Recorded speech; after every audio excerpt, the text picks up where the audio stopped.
Apa jadinya jika sebuah negara baru merdeka, tiba-tiba kehilangan ibu kotanya?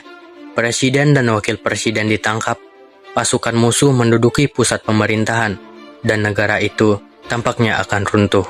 Tapi Indonesia tidak menyerah.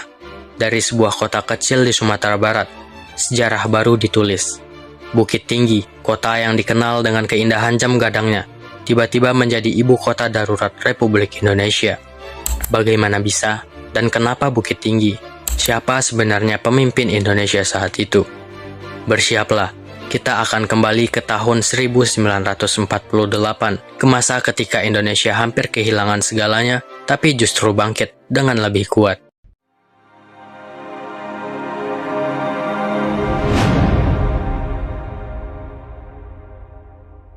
Setelah Indonesia merdeka pada 17 Agustus 1945, Belanda tidak tinggal diam. Mereka berusaha merebut kembali kendali atas Indonesia dengan cara diplomasi dan kekerasan. Puncaknya ada dua agresi militer besar-besaran. Yang pertama terjadi pada tahun 1947, tapi berhasil dihentikan lewat perundingan. Namun, Belanda tidak puas. Pada 19 Desember 1948, mereka meluncurkan agresi militer Belanda II, menyerang Yogyakarta yang saat itu menjadi ibu kota Indonesia. Yogyakarta pun jatuh. Presiden Soekarno, Wakil Presiden Muhammad Hatta, dan beberapa tokoh penting lainnya ditangkap. Banyak yang mengira bahwa ini adalah akhir bagi Republik Indonesia, tapi mereka salah besar. Karena di Bukit Tinggi, sebuah pemerintahan darurat telah dibentuk, siap untuk melanjutkan perjuangan. Kenalkan, Safrudin Prawira Negara, pria yang mungkin tidak sepopuler Soekarno atau Hatta, tapi pada momen kritis ini, dialah yang menjaga Indonesia tetap berdiri. Sebelum Soekarno ditangkap, ia sempat mengirim pesan kepada Safrudin untuk membentuk pemerintahan darurat jika sesuatu terjadi pada mereka. Namun, pesan itu tidak sampai. Tapi Safrudin bersama tokoh-tokoh lain tahu bahwa mereka harus bertindak cepat. Maka pada 22 Desember 1948, Pemerintahan Darurat Republik Indonesia atau PDRI didirikan di Bukit Tinggi. Mungkin kalian bertanya-tanya, kenapa Bukit Tinggi? Kenapa bukan kota lain di Sumatera atau daerah lain di Indonesia? Jawabannya adalah, yang pertama, letak geografis yang strategis. Bukit Tinggi berada di dataran tinggi, dikelilingi oleh perbukitan yang sulit ditembus oleh pasukan Belanda. Kota ini punya jalur komunikasi yang cukup baik dengan wilayah Sumatera lainnya. Kedua, sejarah sebagai pusat perjuangan. Bukit Tinggi sejak zaman kolonial adalah pusat pergerakan nasional. Banyak tokoh pergerakan lahir dan berjuang di sini. Dan yang ketiga, keamanan dan infrastruktur. Bukit Tinggi memiliki bangunan pemerintahan yang bisa digunakan PDRI, jauh dari pusat kekuasaan Belanda, membuatnya lebih aman. Jadi, bukan kebetulan Bukit Tinggi dipilih. Kota ini adalah tempat yang sempurna untuk melanjutkan perjuangan. Tanpa teknologi canggih, tanpa media sosial, bagaimana PDRI bisa menjalankan pemerintahan? Jawabannya, komunikasi rahasia dan strategi gerilya. Yang pertama, komunikasi rahasia. PDRI menggunakan radio dan kurir untuk menghubungi para perjuang di daerah lain, mengirim pesan diplomatik ke dunia internasional bahwa Indonesia masih ada. Dan kedua, koordinasi perlawanan gerilya. Jenderal Sudirman dan pasukan TNI tetap berjuang dengan taktik gerilyanya. Belanda menguasai kota-kota besar, tapi di hutan dan pegunungan, Indonesia masih bertahan. Ketiga, menjaga semangat nasionalisme. PDRI memastikan bahwa rakyat tetap percaya bahwa Indonesia masih berdiri. Mereka mungkin kehilangan ibu kotanya, tapi semangat kemerdekaan tetap menyala. Bukit Tinggi bukan hanya sekedar kota wisata di Sumatera Barat. Kota ini pernah menjadi pusat pemerintahan Indonesia saat krisis. Tapi tahukah kalian, ada banyak fakta menarik di balik peristiwa ini. Siapkan diri kalian, karena kita akan mengungkap beberapa fakta mengejutkan tentang Bukit Tinggi sebagai ibu kota darurat Indonesia.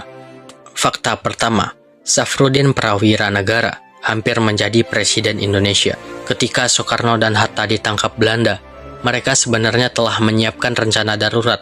Safrudin ditunjuk sebagai pemimpin sementara, tapi yang mengejutkan, dalam struktur pemerintahan darurat ini, Safrudin bukan hanya sekedar pemimpin, ia sebenarnya bisa dianggap sebagai presiden Indonesia.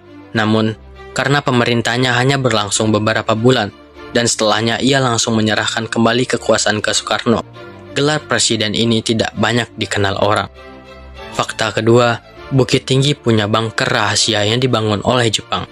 Selama Perang Dunia II, Jepang pernah menguasai Indonesia dan membangun berbagai bunker rahasia, termasuk di Bukit Tinggi.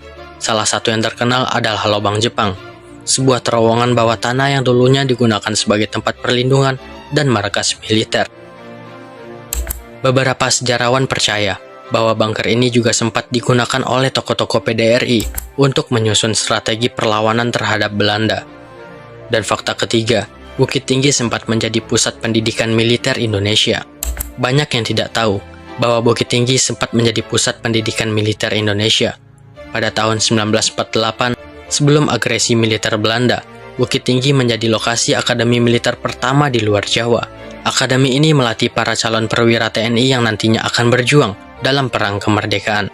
Bahkan, akademi ini adalah cikal bakal dari Akademi Militer Nasional yang kini berada di Magelang.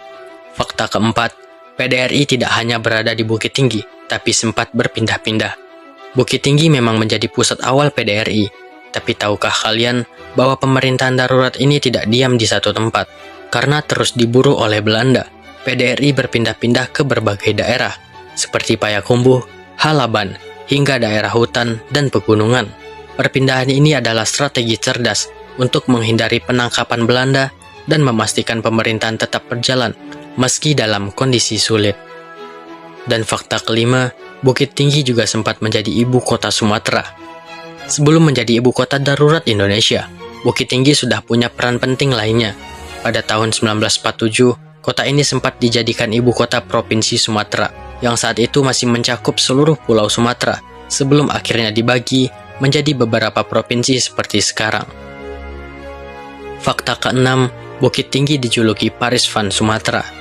Dulu, sebelum dikenal sebagai kota perjuangan, Bukit Tinggi mendapat julukan Paris van Sumatera. Kenapa? Karena pada masa kolonial Belanda, kota ini adalah pusat budaya, pendidikan, dan pemerintahan di wilayah Sumatera.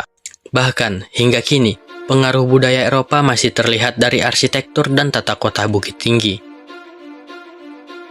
Jadi, bukan tanpa alasan Bukit Tinggi dipilih sebagai ibu kota darurat Indonesia. Kota ini punya sejarah yang luar biasa, mulai dari perannya dalam perjuangan kemerdekaan, hingga menjadi pusat pendidikan dan kebudayaan. Sekarang, giliran kalian. Dari semua fakta tadi, mana yang paling mengejutkan menurut kalian? Tulis di kolom komentar. Dan akhirnya, setelah berbagai perlawanan dan tekanan internasional, Belanda menyerah. Perjanjian Roym-Roegen ditandatangani pada 7 Mei 1949 yang berisi pengakuan kedaulatan Indonesia dan pengembalian Yogyakarta sebagai ibu kota. Syafruddin Prawiranegara pun mengembalikan kekuasaan kepada Soekarno, dan dengan itu PDRI resmi dibubarkan. Indonesia selamat, dan sebagian besar orang mungkin hanya mengingat Yogyakarta sebagai ibu kota perjuangan. Tapi, tanpa Bukit Tinggi dan PDRI, Indonesia bisa saja tidak bertahan. Hari ini, Bukit Tinggi adalah kota wisata yang indah, tapi bagi mereka yang tahu sejarah, ini adalah kota yang pernah menyelamatkan Indonesia. Jika kalian ke Bukit Tinggi, ingatlah, kota ini pernah menjadi ibu kota rahasia Republik Indonesia. Bagaimana menurut kalian? Haruskah kisah Bukit Tinggi dan PDRI lebih sering dibahas? Jangan lupa like, share, dan subscribe untuk lebih banyak cerita sejarah yang hampir terlupakan. Terima kasih telah menonton.